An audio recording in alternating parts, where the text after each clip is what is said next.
இந்த மகன் சொல்வதுதான் சரி என்று அவனுக்கு படும்.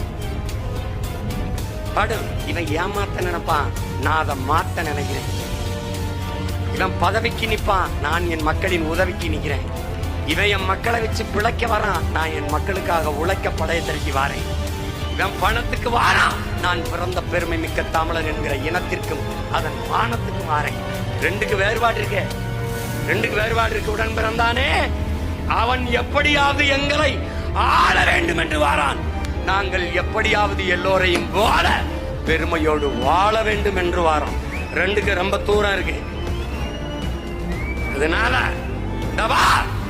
ஒரு பேரறிவிப்பு செய்கிறேன். பிரபாகரன் மகன் கோனேரிக்கோன் கோட்டையை மீட்கன்னைக்கு பிரகடனம் செய்கிறேன். பேரறிவிப்பு. ஒரு நாள் சென்ட் ஜார்ஜ் கோட்டையில தமிழன் கொடி ஏறும். கோனேரிக்கோன் கோட்டை தமிழன் கைக்கு மாறும். இது சத்தியம்டா. பிரபாகரன் வாழ்க, தமிழ் தாய் வாழ்க, தலைவர் பிரபாகரன் வாழ்க. இலக்கு ஒன்றுதான், இனத்தின் விடுதலை. இனம் ஒன்றாவோம், இலக்கை வென்றாவோம். நாம் தமிழர்.